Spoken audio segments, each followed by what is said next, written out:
Friends அனைவருக்கும் வணக்கம். நாம் இந்த வீடியோ பதிவில் என்ன பார்க்க போகிறோம்னாக்கா, பினான்ஸ் எக்ஸ்சேஞ்சோடைய ஓன் டோக்கன் பினான்ஸ் காயினை பற்றி தான் பார்க்க போகிறோம். அதுக்கு முன்னாடி என்னுடைய யூடியூப் சேனல் நீங்கள் சப்ஸ்கிரைப் பண்ணிங்க.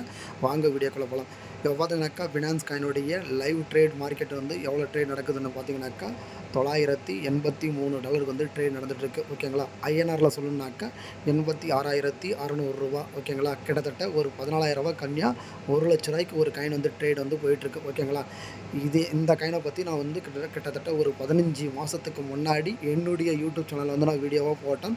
அந்த டைம் பார்த்தீங்கன்னாக்கா ஒரு பினான்ஸ் காயினோட ரேட் வந்து பார்த்தீங்கன்னாக்கா $15,000 தான். $15,000 $18,000 ரேஞ்சுக்குள்ளே தான் சுற்றிட்டு இருந்துச்சு. ஓகேங்களா, அந்த டைம் வந்து நான் நிறைய பேர் வந்து வாங்க சொல்லியிருந்தேன். ஓகேங்களா, சிலர் வாங்கியிருக்காங்க, சிலர் வந்து வாங்கலை. ஓகேங்களா, இதெல்லாம் யாரும் நம்பலை. அப்போ நான் வந்து $200 இருக்கும்போது வாங்குங்க, இதுதான் நல்ல டிப்பு, முடிஞ்ச அளவுக்கு வாங்குங்கன்னு சொன்னேன். அப்போ வாங்கினவங்களுக்கு எல்லாருக்கும் பார்த்தீங்கன்னாக்கா இப்போ வந்து 5x. ஓகேங்களா, உதாரணத்துக்கு நீங்கள் அன்றைக்கி $1,00,000 போட்டிருந்தீங்கன்னாக்கா இன்றைக்கி உங்களுக்கு வந்து $5,00,000 மாறி இருக்கும். ஓகேங்களா, அதுக்கு நான் ப்ரூஃப் வந்து நான் காட்டுறேன் பாருங்கள்.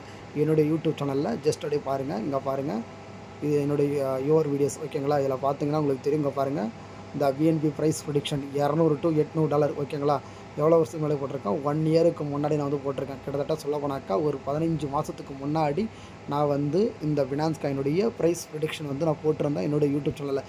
அதுக்கு பார்த்திங்கன்னா ஜஸ்ட் 24 பேர் மட்டும்தான் அந்த வீடியோ வந்து வாட்ச் பண்ணியிருக்காங்க. ஏன்னா என்னுடைய சேனல் வந்து பெரிய அளவுக்கான சேனல் கிடையாது. என்னுடைய சேனல் வந்து பார்த்திங்கன்னா ரொம்ப ரொம்ப சின்ன சேனல், இன்னும் வந்து ஃபேமஸ் கூட ஆகலை. கிரிப்டோ கண்டென்ட் வந்து நல்லா தான் போயிட்டுருக்கேன். ஆனால் நிறைய பேர் அது வந்து வாட்ச் பண்ணுறதில்ல. அதை நீங்கள் முடிஞ்ச அளவுக்கு நீங்கள் லைக் போடும்போது தான், அதனுடைய லைக் போட தான் நிறைய பேருக்கு வந்து அது போய் சேர்ந்தடையும். ஓகேங்களா, உங்களால் முடிஞ்ச அளவுக்கு நீங்கள் லைக் போடுங்க. ஓகேங்களா, இப்போ இந்த வீடியோ எதுக்கோசரம் மேக் பண்ணுறேன்னாக்கா, அந்த டைமில் பார்த்தீங்கன்னாக்கா நான் $200 கீழே இருக்கும்போது நான் பர்ச்சேஸ் பண்ணேன். ஓகேங்களா, கிட்டத்தட்ட ஒரு 2 2.5 காயினை வந்து வாங்கினேன். அந்த 2.5 காயினை வந்து நான் வந்து பார்ட்டாக வந்து சேல் பண்ணிட்டேன். எப்போ வந்து $900 வந்து கிராஸ் ஆச்சு. ஓகேங்களா, நல்லா புரிஞ்சுங்க. $900 கிராஸ் ஆகும்போது நான் வந்து கொஞ்சம் கொஞ்சமாக சேல் பண்ண ஆரம்பிச்சிட்டேன். ஓகேங்களா, என்னுடைய அவரேஜ் ப்ரைஸ் வந்து பார்த்தீங்கன்னாக்கா $200. ஓகேங்களா, ஒரு டோக்கனோட அவரேஜ் ப்ரைஸ் வந்து $200. இப்போ நான் வந்து $900 கிட்ட வந்து விற்றேன். ஓகேங்களா, ஆல்மோஸ்ட் வந்து எனக்கு 4.5 மடங்கு எனக்கு ப்ராஃபிட். ஓகேங்களா, இப்போ பார்த்தீங்கன்னாக்கா நான் வந்து 1 வீக் சார்ட் தான் வச்சுருக்கேன். ஓகேங்களா, அந்த 1 வீக் சார்ட்டை வந்து நான் வந்து சுருக்கி காட்டுறேன் பாருங்கள். கிட்டத்தட்ட பார்த்தீங்கன்னாக்கா லாஸ்ட் இயர் வந்து ஆல் டைம் ஹை வந்து பார்த்தீங்கன்னாக்கா உங்களுக்கு காட்டுறேன் பாருங்கள். Last bull market all time high வந்து பார்த்தீங்கன்னாக்கா 2021 5வது மாதம். ஓகேங்களா, 2021 5வது மாதத்தில் வந்து பார்த்தீங்கன்னாக்கா எவ்வளோ போயிருக்குனாக்கா $691 போயிருக்கு. கிட்டத்தட்ட வந்து $700 அன்றைக்கி ஐஎன்ஆரில் பார்த்தீங்கன்னாக்கா கிட்டத்தட்ட வந்து 79 56 ஒரு $55,000 போயிருக்கு. ஓகேங்களா, $55,000 போன அந்த காயினு அகெயின் வந்து எங்கே வந்து இருக்குது பார்த்தீங்கன்னாக்கா ஆல்மோஸ்ட் வந்து ஒரு $183 கிட்டத்தட்ட $17,000 வந்துச்சு. எங்கேருந்து போன புல் மார்க்கெட்டில் 55,000 வந்து செட் பண்ணிச்சு ஒரு ஆல் டைம் ஹை. அந்த 55,000 பியர் மார்க்கெட்டுக்கு வரும்போது எங்கே வந்திருக்கு, கிட்டத்தட்ட வந்து $15,000 வந்துச்சு. ஆல்மோஸ்ட் வந்து பார்த்திங்கனாக்கா 3 மடங்கு வந்து கீழே விழுந்துச்சு. ஓகேங்களா, கீழே விழுந்த பிறகு நான் இந்த இடத்துல தான் ஸ்டார்ட் பண்ணேன். இந்த இடத்துல தான் நான் வாங்குறதுக்கு ஸ்டார்ட் பண்ணேன். என்னுடைய பினான்ஸ் காயின் எல்லா பையும் பார்த்தீங்கன்னாக்கா இந்த ரேஞ்சுக்குள்ளே தான் இருந்திருக்கும். ஓகேங்களா, இந்த ரேஞ்சுக்குள்ளே தான் நான் வந்து பை பண்ண ஆரம்பித்தேன். கரெக்டாக பை பண்ணேன். அதே மாதிரி பார்த்தீங்கன்னாக்கா ப்ரீவியஸ் புல் மார்க்கெட்டுடைய ஆல் டைம் ஹை வந்து பிரேக் பண்ணி ஒரு நியூ ஆல் டைம் ஹை வந்து வச்சுருக்கு. எவ்வளோ வச்சுருக்கு? $1,006. கிட்டத்தட்ட அக்யூரேட்டாக சொல்லணுன்னாக்கா ஒரு $90,000 கிட்ட போயிருக்கு. ஓகேங்களா, 90,000 போயிட்டு இப்போ வந்து எங்கே நின்றுக்குது? ஒரு $982 வந்து ட்ரேட் நடந்துகிட்ருக்கு. ஓகேங்களா, நான் வந்து செல் பண்ணதை உங்களுக்கு வந்து தெளிவாக காட்டுறேன் பாருங்கள். மித்த யூடியூபர் மாதிரி வந்து நான் சொல்ல விரும்பலை. எனக்கு வந்து இருக்கிறத உங்களுக்கு வந்து தெளிவாக உங்களுக்கு காட்டுறேன். ஓகேங்களா, இந்த பைஸில் வந்து கிளிக் கொடுத்தேன். கிளிக் கொடுத்த உடனே இங்கே பாருங்கள், இந்த கீழே இருக்குது பார்த்தீங்களா, இதில் போனீங்கன்னாக்கா அந்த ட்ரேட் ஹிஸ்ட்ரிலாம் காட்டும். ஓகேங்களா, ஆர்டர் ஹிஸ்ட்ரி, இந்த பேரை வந்து நான் செலக்ட் பண்ணுறேன். ஓகேங்களா, பேரை வந்து என்ன பண்ண போகிறேன்னாக்கா BNB/USDT. ஓகேங்களா, இதை வந்து செலக்ட் பண்ணிட்டேன். செலக்ட் பண்ணோடனே பார்த்துக்குங்க, நான் எவ்வளோ காயின் வந்து நான் சேல் பண்ணியிருக்கேன் மட்டும் பாருங்கள். இப்போ கொஞ்ச நேரத்துக்கு முன்னாடி கூட சேல் பண்ணியிருக்கேன். டேட்டு பார்த்துக்குங்க, 2025 9வது மாதம் 19ஆம் தேதி நைட்டு 8:15 மணிக்கு வந்து ஒரு $25 ஒருத்தொள்ள காயின் வந்து செல் பண்ணேன். $982. அதுக்கப்புறம் இன்றைக்கி காலையில் வந்து ஒரு 2 மணி அளவில். ஓகேங்களா, 2 மணி அளவில் வந்து பார்த்திங்கனாக்கா மதியம் 2 மணிக்கு $1000 வந்து ட்ரெயின் போயிட்டுருக்கும்போது ஒரு அரை காயின் செல் பண்ணேன். அதுக்கு முன்னாடி பார்த்திங்கனாக்கா $0.1 $998 வந்து செல் பண்ணியிருக்கான். $0.1 993 993 960 936 939 அது மாதிரி வந்து நிறையா வந்து சேல் பண்ணியிருக்கான். ஆல்மோஸ்ட் என்கிட்ட இருந்த அனைத்து பிஎன்பியும் நான் சேல் பண்ணிட்டேன். என்ன காரணம் பார்த்தீங்கன்னாக்கா, சப்போஸ் லாஸ்ட் டைம் நடந்த அதே மேஜிக். ஓகேங்களா, லாஸ்ட் டைம் வந்து ப்ரீவியஸ் ஆல் டைம் வந்து எவ்வளோ சொன்னேன் உங்களுக்கு காட்டுறேன் பாருங்கள். லாஸ்ட் ப்ரீவியஸ் புல் மார்க்கெட்டில் இருந்த ஆல் டைமே வந்து $691. $691 வந்து $180 வந்துச்சு. ஓகேங்களா? கிட்டத்தட்ட வந்து $500 வந்து இறங்கிடுச்சு. இப்போ வந்து $1000 வந்து வச்சிருக்கு ஆல் டைம் ஹை.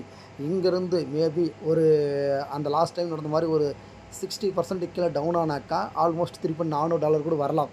ஓகேங்களா? இல்லை இங்கிருந்து இன்னொரு $300 கூட மேலே போகலாம். ஓகேங்களா? எனக்கு தெரிஞ்சு இந்த $1000 வந்து உங்கள் கிட்ட ஏதாவது பினான்ஸ் காயின் இருந்தாக்கா, ஹோல்டிங்ஸில் இருந்தாக்கா, மேக்ஸிமம் ஒரு 70% இல்லை 80% நீங்கள் வந்து ப்ராஃபிட்டாக புக் பண்ணுங்க. ப்ராஃபிட்டாக புக் பண்ணிவிட்டு பேலன்ஸ் ஒரு 20% காயினை மட்டும் நீங்கள் வந்து ஹோல்டு பண்ணுங்க. எதுக்கோசரம் இன்னொரு $200, $300 வந்து இங்கேருந்து ஏறினாக்கா அந்த இடத்துல நீங்கள் செல் பண்ணுறது கரெக்டாக இருக்கும். ஓகேங்களா? சப்போஸ் நீங்கள் முழுசாகவே சேல் பண்ணாமல் இருந்து இதுதான் வந்து ஆல் டைம் ஹையா வச்சுட்டு கீழே வந்து ஒரு $700, $800 வரும்போது கண்டிப்பாக நீங்கள் வந்து ஃபீல் பண்ணுவீங்க. முடிஞ்ச அளவுக்கு அங்கங்கே கட் பண்ணுறது நல்லது. ஓகேங்களா? நீங்கள் நினைக்கிற மாதிரி புல் மார்க்கெட்டில் எல்லா காயினும் ஒரே டைமில் வந்து ரேட் ஏறாது. நல்லா புரிஞ்சுக்கங்க. ஒவ்வொரு செக்டார் வைஸாக தான் காயின் ரேட் ஏறும். ஒரு செக்டாரில் பார்த்திங்கனாக்கா லேயர் 1 செக்டார் வந்து ரேட் ஏறும், லேயர் 2 செக்டார் ரேட் ஏறும், ஏஐ ப்ராஜெக்ட் வந்து ரேட் ஏறும், அதுக்கப்புறம் கேமிங் ப்ராஜெக்ட் வந்து ரேட் ஏறும், அதுக்கப்புறம் அந்த ஆர்டபிள்யூ ப்ராஜெக்ட் வந்து ரேட் ஏறும். புரியுதுங்களா சொல்கிறது? அப்புறம் டெஃபி ப்ராஜெக்ட்டு, அதுக்கப்புறம் வந்து மெட்டாவர்ஸ் ப்ராஜெக்ட், இது மாதிரி ஒவ்வொரு ப்ராஜெக்ட்டில் இருக்கிற டோக்கன்ஸ் வந்து ஒவ்வொரு டைமில் வந்து ரேட் ஏறும். ஓகேங்களா? இப்போதைக்கு பார்த்தீங்கன்னாக்கா நல்ல ரேட்டில் இருக்கிறது பார்த்தீங்கன்னாக்கா ஒரு 2, 3 காயின் வந்து சொல்லலாம். ஒன்று பார்த்தீங்கன்னாக்கா பினான்ஸ் காயின், 2 பார்த்தீங்கன்னாக்கா சொலானா காயின். உங்கள்கிட்ட சொலானா காயின் இருந்தாலும் நீங்கள் சேல் பண்ணிக்கோங்க. ஏன்னா வந்து சோல்டு வந்து பார்த்தீங்கன்னாக்கா ஆல்மோஸ்ட் $250. ஓகேங்களா?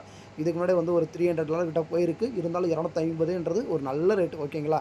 அதே மாதிரி பார்த்தீங்கன்னா பினான்ஸ் காயின் என்னை பொறுத்த வரைக்கும் நீங்கள் இந்த இடத்துல வந்து ப்ராஃபிட்டை புக் பண்ணுறது சிறந்த இடமா இருக்கும். இல்லை நீங்கள் வந்து வெயிட் பண்ணுற மாதிரி இருந்தீங்கன்னாக்கா வெயிட் பண்ணுங்கள். சப்போஸ் மார்க்கெட்டு மேலே போனாக்கா உங்களுக்கு அது வந்து எக்ஸஸான கிடைக்கிற ப்ராஃபிட்டு. சப்போஸ் கீழே வந்தாக்கா நீங்கள் அதை பற்றி ஃபீல் பண்ணக்கூடாது. ஏன்னா வந்து நீங்கள் எப்போ நீங்கள் செல் பண்ணுறீங்களோ அப்போ தான் உங்களுடைய ப்ராஃபிட் அண்ட் லாஸ் வந்து புக் ஆகுமே தவிர அது வரைக்கும் உங்களுக்கு வந்து அது வந்து ஃப்ளோட்டிங் லாஸ்ன்னு சொல்லுவாங்க. நீங்கள் வந்து செல் பண்ணாத வரைக்கும் உங்களுக்கு லாபமும் கிடையாது, நஷ்டமும் கிடையாது. ஒரு காயினை நீங்கள் வாங்கின பிறகு அதை செல் பண்ணாதான் உங்களுக்கு லாபம் நஷ்டம் தெரியுமே தவிர நீங்கள் ஹோல்டு பண்ணியிருந்தீங்கன்னாக்கா அதுக்கு உண்டான லாபமும் கிடையாது, நஷ்டமும் கிடையாது. ஜஸ்ட் நீங்கள் வந்து ஹோல்டிங்கில் இருக்கீங்கன்னு அர்த்தம். ஓகேங்களா? எனக்கு தெரிஞ்ச எல்லாத்தையும் நான் சொல்லிட்டேன். இங்கிருந்து பினான்ஸ் காயின் வந்து ஒரு $1200 $1300 போகிறதுக்கு வாய்ப்பு இருக்குது. அப்படி இல்லைனாக்கா இதே $1100 இருந்தால் போகும். ஒரு $100 மேலே போயிட்டு சப்போஸ் அப்படியே கீழே கூட இறங்கி வரலாம். ஆனால் நெக்ஸ்ட்டு புல் மார்க்கெட்டுக்கு இந்த பினான்ஸ் எக்ஸ்சேஞ்ச் வந்து நல்லபடியாக இருந்தாக்கா ஒரு காயின் ரேட் வந்து எவ்வளோ போகுனாக்கா ஆல்மோஸ்ட் வந்து ஒரு $2500 போகிறதுக்கு அதிகமான பாசிபிலிட்டிஸ் வந்து இருக்குது. நெக்ஸ்ட்டு புல் மார்க்கெட்னாக்கா எப்போனாக்கா 2029 நல்லா புரிஞ்சுங்க. 2029ல் இந்த பினான்ஸ் எக்ஸ்சேஞ்சு இப்போ இருக்கிற மாதிரி நல்லபடியாக இயங்கிட்டு இருந்தாக்கா கண்டிப்பாக ஒரு டோக்கனோட ரேட் வந்து பார்த்திங்கனாக்கா பினான்ஸ் காயினோட ரேட்டு பார்த்திங்கனாக்கா $2500 $3000 வந்து போகிறதுக்கு அதிகமான வாய்ப்பு இருக்குது. அதை நீங்கள் நல்லா புரிஞ்சுக்கங்க. ஓகேங்களா? இந்த புல் மார்க்கெட்டில் இது கரெக்டான டைமு நீங்கள் எக்ஸிட் ஆகிறதுக்கு. இப்போ பார்த்தீங்கன்னாக்கா உங்கள் கிட்ட இருக்கிற எல்லா அல்ட் காயின்ஸும் பார்த்தீங்கன்னாக்கா ஒன்றும் வந்து மேலே ஏறலை, ஒன்றும் அண்டர் பர்ஃபார்மன்ஸில் தான் இருக்குது. இதுக்கப்புறம் தான் ஏற போகும். ஓகேங்களா? ஃபஸ்ட்டு பிடிசி ஏறிச்சு, நெக்ஸ்ட்டு இடிஹெச் ஏறிச்சு, அடுத்து பினான்ஸ் காயின் ஏறி இருக்குது, அடுத்து சொலானா ஏறி இருக்குது, அடுத்து XRP, ATA, கார்டனோ, Doge coin, tattoo, ஹேட்டமு, இது மாதிரி வந்து பெரிய பெரிய லார்ஜ் கேப் காயின்ஸ் எல்லாம் ரேட் ஏற ஏற உங்களுக்கு எந்தெந்த காயினெல்லாம் உங்களுக்கு வந்து ப்ராஃபிட்டில் காட்டுதோ அந்தந்த காயினை நீங்கள் வந்து அப்பப்போ கொஞ்சம் கொஞ்சமாக கட் பண்ணிவிட்டு வெளியே வர்றது தான் கரெக்டான நேரம். நீங்கள் சப்போஸ் கட் பண்ணாமல் நீங்கள் லாங் டைம் வந்து நீங்கள் வெயிட் பண்ணிங்கனாக்கா அது நல்லா மார்க்கெட்டு மேலே ஏறிட்டு திருப்பும் கீழே விழும். ஓகேங்களா? அதுக்கு நான் சின்ன உதாரணம் தான் கொடுத்தேன். லாஸ்ட் புல் மார்க்கெட்டில் $700 போன பைனான்ஸ் காயின் வேறு மார்க்கெட்டில் எவ்வளோ வந்துச்சு? $180. ஆல்மோஸ்ட் வந்து $500 இறங்கிடுச்சு. அதே மாதிரி இப்போ வந்து $1010 வந்து போயிருக்கு. இங்கேருந்து $500 இறங்கினாக்கா இறங்குறதுக்கு வாய்ப்பு இருக்குது. ஓகேங்களா? ஆனால் இறங்காது. சப்போஸ் லாஸ்ட் டைம் நடந்த அதே வந்து பேட்டர்ன் வந்து ஃபாலோ பண்ணாக்கா கண்டிப்பாக வந்து $500 கூட இறங்கலாம். ஸோ அதனால் முடிஞ்ச அளவுக்கு நீங்கள் புக் பண்ணாது உங்களுடைய தனிப்பட்ட விருப்பம். நான் என்கிட்ட இருந்த காயின் வந்து நான் புக் பண்ணிட்டேன். நான் அந்த டைம் வந்து வீடியோவில் வந்து சொல்லியிருப்பேன். கிட்டத்தட்ட என்கிட்ட வந்து 1.5 காயின் 2 காயின் இருக்குது. நான் வந்து ஒரு 2.5 காயின் கிட்ட வச்சுருந்தேன். 2.5 காயினை நான் முடிச்சாச்சு. மேற்கொண்டு நான் வந்து திரும்ப நெக்ஸ்ட் புல் மார்க்கெட்டுக்கு எப்போ திரும்ப ஃபினான்ஸ் காயின் வந்து ஒரு $600 $700 இல்லை $500 கிட்ட வரும்போது நான் திரும்ப வாங்க ஆரம்பிப்பேன். ஓகேங்களா? ஸ்டார்ட் அக்குமுலேஷன் எப்போ நான் ஸ்டார்ட் பண்ணுவேன்? $500 கிட்ட வரும்போது நான் வந்து திரும்பவும் ஃபினான்ஸ் காயினை வாங்க ஆரம்பிப்பேன். ஓகேங்களா? இதுதான் வந்து கரெக்டான ப்ராப்பர் ஸ்ட்ராட்டஜி. இந்த ஸ்ட்ராட்டஜி நீங்கள் ஃபாலோ பண்ணிங்கனாக்கா கிரிப்டோவில் நிறைய சம்பாதிக்கலாம். ஓகேங்களா? நீங்கள் ப்ராப்பர் என்ட்ரி ப்ராப்பர் எக்ஸிட் இருந்தால் மட்டும்தான் கிரிப்டோ உங்களுக்கு வந்து அதிகமான பணத்தை தரும். நீங்கள் அதை வந்து நீங்கள் மிஸ் பண்ணிட்டீங்கனாக்கா, ப்ராப்பர் என்ட்ரி எடுத்துகிட்டு ப்ராப்பர் எக்ஸிட் வந்து ஆகலைனாக்கா, கடைசி வரைக்கும் கிரிப்டோவை நீங்கள் வந்து ப்ளேம் பண்ணி தான் இருப்பீங்க. கிரிப்டோ ஒரு ஸ்கேமு அது மாதிரி நிறைய சொல்லிட்டு தான் இருப்பீங்க. அதனால் முடிஞ்ச அளவுக்கு உங்களுக்கு காட்டும்போது கண்ணில் காட்டும்போது ப்ராஃபிட்டை வந்து புக் பண்ணுறது தான் புத்திசாலித்தனம். அதை நீங்கள் மிஸ் பண்ணிட்டீங்கனாக்கா பெரிய முட்டாள்தனமாக பண்ணிடுவீங்க ஃப்ரெண்ட்ஸ். அதெல்லாம் முடிஞ்ச அளவுக்கு அங்கங்கே உங்களுடைய ப்ராஃபிட்டை கொஞ்சம் கொஞ்சமாக புக் பண்ண ஸ்டார்ட் பண்ணுங்க. இன்னும் 2 மாதம் தான் இருக்குது. இந்த மாதமும் அடுத்த மாதமும். செப்டம்பரில் 20 நாள் முடிஞ்சிச்சு. இதில் ஒரு 10 நாள் இருக்குது. அக்டோபரில் ஒரு 10 நாள். நவம்பரில் மேக்ஸிமம் வந்து நிறைய பேர் வெளியே போக ஆரம்பிச்சிருவாங்க கிரிப்டோ ஃபீல்டை விட்டு. ஏன்னா வந்து டிசம்பர் வந்து ஃபெஸ்டிவல் டைமு ஓகேங்களா. கிறிஸ்மஸ்ஸு பக்கத்துலேயே பார்த்தீங்கன்னா நியூ இயர் ஓகேங்களா. குளோபலைஸாக பெரிய ஃபெஸ்டிவல் வரனால மேக்ஸிமம் நிறைய பேர் வந்து சேல் பண்ண ஆரம்பிப்பாங்க. அப்படி செல் பண்ணும்போது உங்களுக்கிட்ட நீங்கள் சேல் பண்ணலைனாக்கா அவங்க கூட நீங்களும் ஓடணும். சப்போஸ் நீங்கள் ஓடலைனாக்கா கண்டிப்பாக அவங்கெல்லாம் செல் பண்ணிட்டு போயிட்ட பிறகு நீங்கள் வந்து செல் பண்ணுறதுக்குள்ளே மார்க்கெட் வந்து கீழே இறங்கிடும். அதை வந்து புரிஞ்சுக்கங்க. எனக்கு நடந்திருக்க புல் மார்க்கெட் எக்ஸ்பீரியன்ஸ் வச்சு தான் நான் இந்த வீடியோவில் தெளிவாக சொல்லியிருக்கேன் ஓகேங்களா. இதில் உங்களுக்கு பிடித்திருந்தால் இந்த வீடியோ வந்து உங்களுடைய ஃப்ரெண்ட்ஸ் அண்ட் ஃபேமிலிக்கு வந்து ஷேர் பண்ணுங்கள். முக்கியமாக என்னுடைய சேனலுக்கு வந்து சப்ஸ்கிரைப் பண்ணுங்கள், லைக் பண்ணுங்கள். நன்றி, வணக்கம்.